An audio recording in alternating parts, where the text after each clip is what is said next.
Joining us right now to weigh in on this morning's biggest movers, Sylvia Jablonski. She's CIO and co-founder of Defiance ETFs. Sylvia, we've gotten this sort of, it's like a tale of two cities situation, and then you got this tale of two cities in terms of the multiples that the investment community wants to apply to these companies, given what seems to be the cloud or it's not the specter, it's here, inflation, and then what you think the Fed is going to do about it.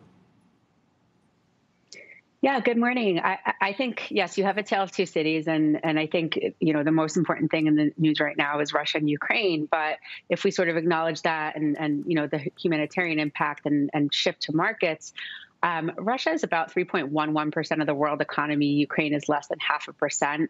Once this sort of falls to the wayside, I think that we'll kind of go back to the Fed being the biggest risk to the markets.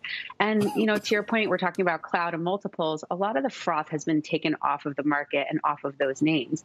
And specifically, if we talk about cloud growth, Amazon, Microsoft, Google, they have 36 to 40% year-over-year growth fourth quarter in the cloud business. And that's a secular trend that's likely to continue. So I think inflation or not, the multiples are lower. These are good entry points. And, volatility aside, I think we look back, and this is sort of that FOMO trade if you're not looking to get into it. So you think the 12 months out, and we've got Apple, Amazon, Microsoft, Alphabet all on the screen now, you think those are higher?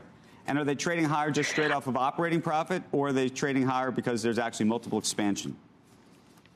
I think that they're trading higher on both. So first of all, earnings are strong. These companies are sort of strong in terms of their cash positions. They have a lot of cash on the balance sheet. They have diversified businesses. So whether it's, streaming, consumer discretionary, that last consumer retail read was quite strong. And then they have their participation in the future. And that's everything from cloud growth to participation in virtual reality, augmented reality, and the metaverse. I just don't think this is going away. And throw on top of that, the semiconductor names that have been absolutely beaten up. So the AMDs, the NVIDIAs, and the Qualcomms, these are things that power 5G and, again, power those secular themes of everything related to AI, augmented reality, and electric vehicles. So these things are just sort of in the shadows right now because there are, big geopolitical issues going on. But I do think that they end the year higher, and I think that they continue to lead the market this year.